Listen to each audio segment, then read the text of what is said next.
What's up everyone, welcome back to the channel. Today I'm diving into something different, a story that shook the foundations of our justice system. Before we get started, smash that like button and subscribe if you're new here. Let's aim for 50,000 likes on this one because what I'm about to share will leave you speechless. Now, let's jump right in. It happened at 9:03 a.m. sharp. The courtroom was packed wall to wall, media, cameras, federal clerks, junior lawyers hoping for a glimpse of real power. But no one expected what was about to unfold. Not here. Not today. Pam Bondi stepped through the towering double doors of Courtroom 6B, her heels echoing across the polished marble floor like a countdown. Her presence was unmistakable: navy blue blazer, signature American flag pinned on her lapel, and a stack of case files tucked firmly beneath her arm. She'd prepared all night for this hearing, one that could influence national policy on financial whistleblowers. But she had no idea she was walking straight into an ambush. At the front, her name had already been engraved onto the brass plaque at the plaintiff's counsel table. She approached, calm, focused. Then, without warning, the judge's voice sliced through the air like a blade. "Counsel Bondi," Judge Jessica Steele announced without so much as looking up, "please vacate that seat. It's been reassigned." The room froze. Pam blinked, caught between disbelief and restraint. She looked around for clarification. Surely this was a mistake. But then the door opened, and in waltzed Tiffany Voss, a celebrity trial attorney, influencer and media darling, draped in designer white and armed with a phone already recording. The cameras turned. Phones lifted. Tiffany smirked. "Don't worry guys," she said to her followers while live streaming, "sometimes to move forward we need to make space for newer voices." Pam didn't move. "Your Honor," she said, steady but stunned, "I am the lead attorney on this case. I was assigned this table." Judge Steele didn't flinch. "Miss Voss has been granted special communications clearance as a court liaison for public information. Your placement was adjusted." Adjusted. That word sank like ice into Pam's chest. This wasn't a mistake. It was intentional. Calculated. Tiffany slid into the chair with an exaggerated sigh of relief. "God, these chairs are so much more comfortable," she laughed, leaning in to whisper, "You should try the back row. It builds humility." The room didn't know how to react. The Längse hung heavy. One clerk dropped his pen. A junior reporter stopped typing mid-sentence. Even the courtroom artist looked up from her sketch. Pam stood there, her knuckles whitening around the handle of her leather case. Her voice didn't rise. Her face didn't twitch. She simply reached into her coat pocket, pulled out a small digital recorder, and pressed record. "This is Pam Bondi," she said quietly but clearly. "It's 9:05 a.m. I have just been removed from my assigned counsel table in a federal courtroom by order of Judge Jessica Steele in favor of a live streaming attorney who is not on the docket. I am documenting this for record." The moment hit like a seismic wave. Gasps. Murmurs. The press scrambled to make sense of what they were seeing. Tiffany glanced at the phone in her hand, suddenly unsure of herself. Pam slowly walked toward the backbench, sat down, and opened her file. Her hands moved with military precision, but her eyes burned like iron. Nobody knew that in her briefcase was a sealed envelope containing classified documents from a whistleblower alleging Tiffany Voss had laundered hundreds of thousands of dollars through class action settlements. And nobody knew Pam had already turned them over to the Office of Special Counsel. But that wasn't even the most explosive part. Because within the next 2 hours, Tiffany's own livestream, the one meant to humiliate Pam, would be hijacked, doctored by an anonymous source, and broadcast across the internet. The new version would contain a previously unseen clip, a secret exchange between Tiffany and a court clerk, passing a slim envelope, whispering something off camera. The internet would go wild. But for now, the courtroom remains still, held hostage by a silence too loud to ignore. If this moment already has you holding your breath, if you believe what just happened should never happen in a court of law, hit that like button and comment 9 below, because what happens next will have you questioning everything you thought you knew about fairness, power, and the quiet war happening inside our justice system. Pam didn't look up, but in that moment, quiet, humiliated, and seemingly overruled, she was already winning. Because while they thought they had silenced her, they had just lit the match. And the fire was coming. 2 hours later, the fire had already begun to spread. By noon, Tiffany Voss's livestream, meant to showcase her courtroom dominance and humiliate Pam Bondi, was everywhere. But something was off. Viewers noticed a flicker, a skip, then a sudden insertion near the end of the stream. A grainy clip appeared, just a few seconds long, but devastating. It showed Tiffany, off camera, handing a narrow envelope to the courtroom clerk who had whispered into Judge Steele's ear minutes before Pam was removed. The audio was faint but clear enough. She doesn't play ball. That seat needs to be hers, Tiffany said. The clerk nodded. It's already arranged. Within minutes, the internet exploded. Threads on Reddit lit up. X, formerly Twitter, launched into frenzy. On TikTok, creators stitched the clip, replaying it frame by frame, pointing out timestamps, highlighting the envelope, comparing voice patterns. The original stream had been hacked, edited, and re-uploaded under the name #StolenJustice. No one knew who did it, but it didn't matter. The truth was out, and now it had a face. Tiffany tried to delete the post. Too late. #TiffanyToxic started trending faster than wildfire. Justice for Pam Bondi, made the national news ticker before the evening broadcast. Even some of Tiffany's sponsors quietly began pulling contracts from their sites. Back inside the courthouse, Pam sat motionless, her eyes locked on the judge's bench. She didn't smile. She didn't smirk. She didn't need to. Behind her, the junior paralegal leaned in, whispering, "They're saying you were set up." People are pissed. Pam didn't blink. She already knew. Because this silence, this humiliation, this cold show of power, it wasn't just about one seat. It was a test. And she had seen it coming for months. What no one knew, not even Tiffany, was that Pam had quietly filed an internal complaint 3 weeks earlier, not just against Voss, but against Judge Steele herself. The accusation?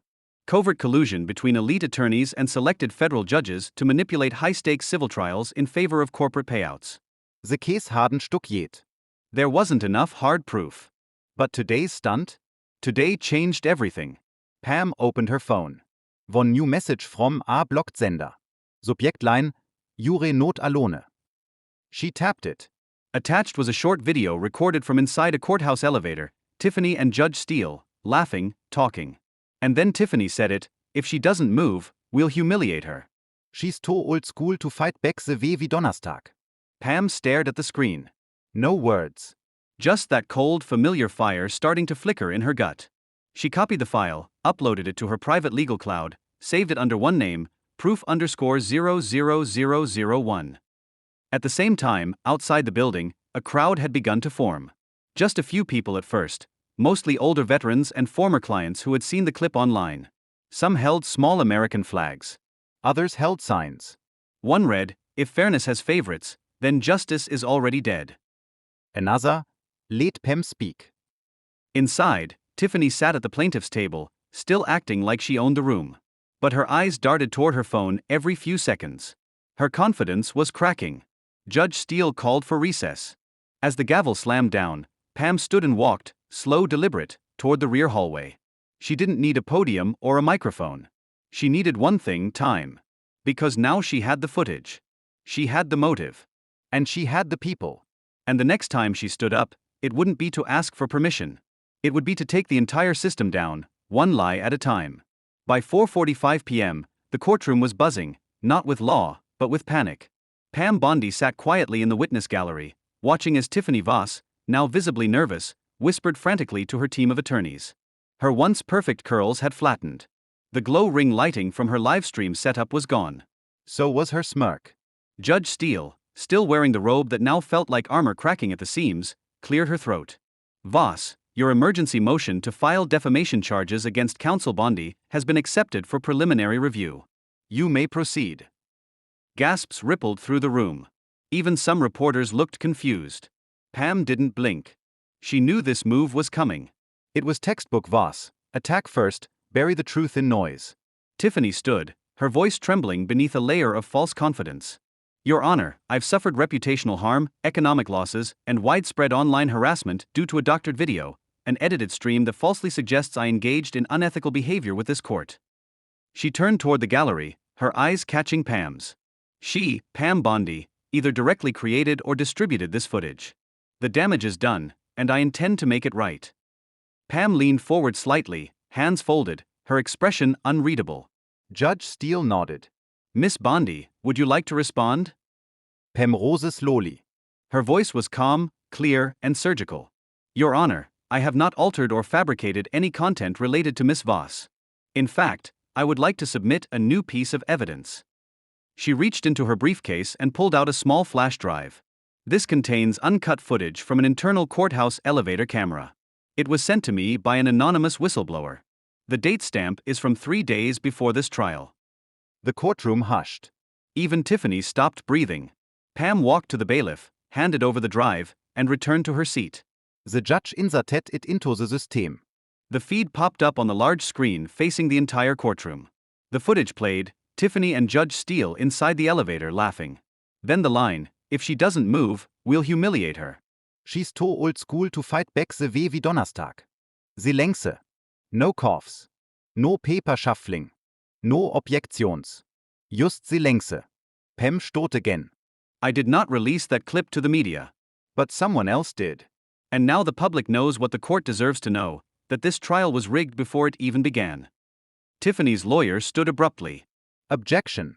This is inadmissible without verified chain of custody. Judge Steele held up her hand, her face pale. "Sit down, counselor." Even her voice was cracking. Pam continued.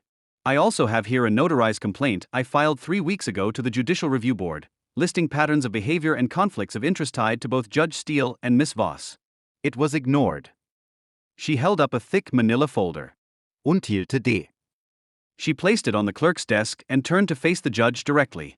Your Honor, with respect, I am requesting that you recuse yourself from any further proceedings related to this case, and I am filing a motion for a federal inquiry into judicial misconduct. Steele looked like stone, but something in her eyes shifted, a glint of fear. A long pause followed. Then Judge Steele exhaled and removed her glasses. I will grenze recusal. You could hear the exhale of the entire room. Reporters jumped from their seats. One lawyer whispered, "Oh my God." Pam sat down, eyes forward, unshaken. Tiffany? She was shaking. The clerk leaned toward Judge Steele, whispering something urgent. The judge nodded. Then another twist. Before we adjourn, Steele said softly, Miss Voss, the Department of Justice has submitted a request for your financial records tied to your last 7 class action settlements. Tiffany's face turned white. I suggest you retain criminal defense counsel. Boom. It was the sound of a fall, of a carefully curated empire cracking live under courtroom lighting, in front of dozens of journalists and thousands watching online. The hashtag #TiffanyToxic exploded again, this time with new fuel. But for Pam, this wasn't about hashtags. It was about what came next. Because the people had seen the corruption. But now the system had to answer for it. And Pam Bondi wasn't walking away. She was just getting started. The sun had barely risen over Washington when the message arrived. A plein white envelope. No return address. No official seal. Just one line in bold typeface letters, "We can make this go away." Pam Bondi stared at it from across her kitchen table, untouched coffee cooling beside her. She didn't need to open it. She'd been in politics long enough to know exactly what it meant. Still, she did. Inside was a legal letter, unsigned but clearly crafted by expensive hands. The offer was surgical, almost poetic in its precision. Drop the federal misconduct motion. Withdraw your complaint. Make one public statement declaring that the events in Courtroom 6B were a misunderstanding. And in return? A private settlement of $8 million. No admission of guilt. A full-page feature in a national magazine praising her grace under pressure. And a guaranteed seat on the board of a major legal foundation. In short, a golden Parachute reppet in sie längse. Pam placed the letter down and looked out the window. Across the street, a small group of strangers had begun gathering, veterans, law students, a mother with her daughter in a flag hoodie. They weren't chanting. They weren't even holding signs. Just standing Tere. Watching. Waiting. Pam turned back to the letter. She had spent decades walking through fire for cases that no one else would touch, defending people who didn't have a voice, going toe-to-toe with media machines, political machines, and sometimes her own party. But never, not once, had someone tried to buy her silence like this. She folded the letter, tucked it back in the envelope, and wrote one word on the outside in red pen, "Denied." Then she walked upstairs, opened her laptop, and began drafting a new motion, request for emergency Senate oversight hearing. Subject, systemic bias in judicial proceedings and counsel displacement based on media influence. It was bold. Some would call it suicidal. But she knew something the system had forgotten. You can't outmaneuver someone who has nothing to lose and everything to protect. By noon, news of the rejected settlement leaked.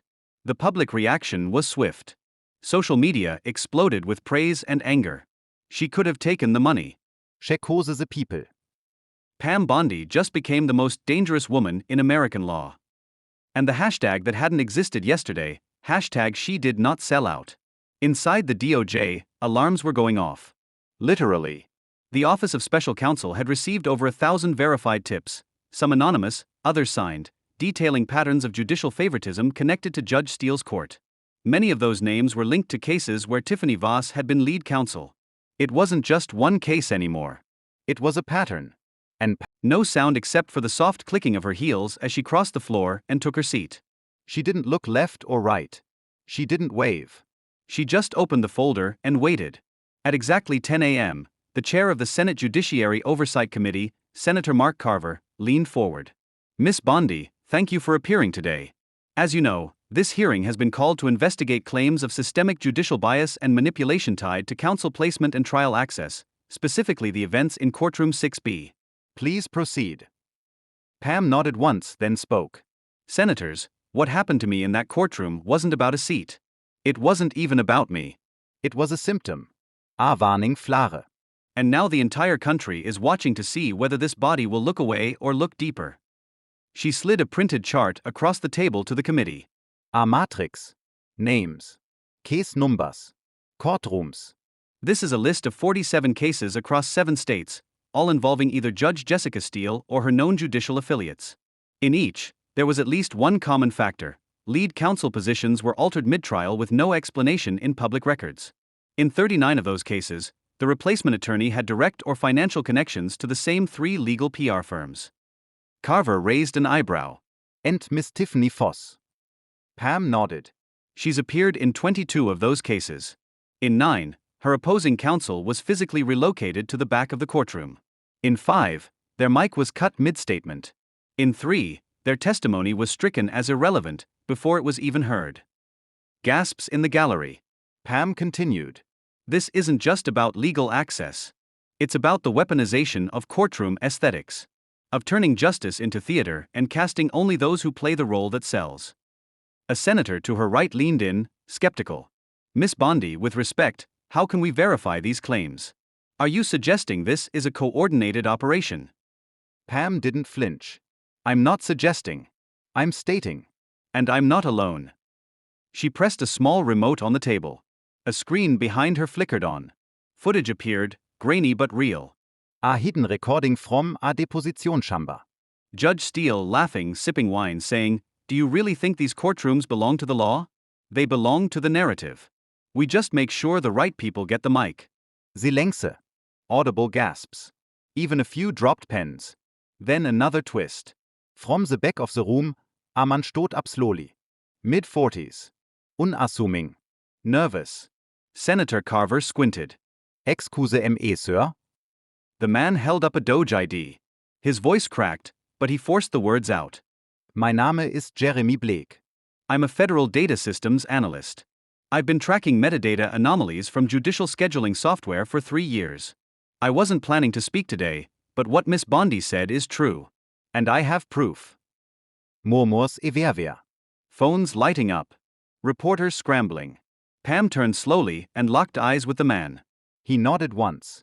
A silent thank you. Senator Carver banged his gavel for order.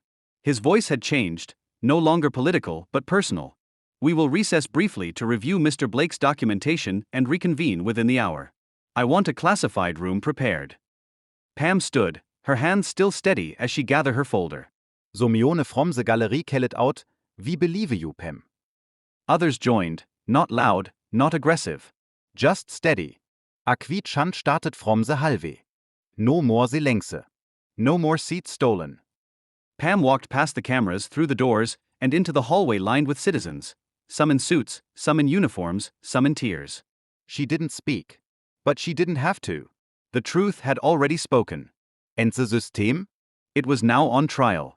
By the time Judge Jessica Steele entered the chamber, every news outlet in the country had gone live.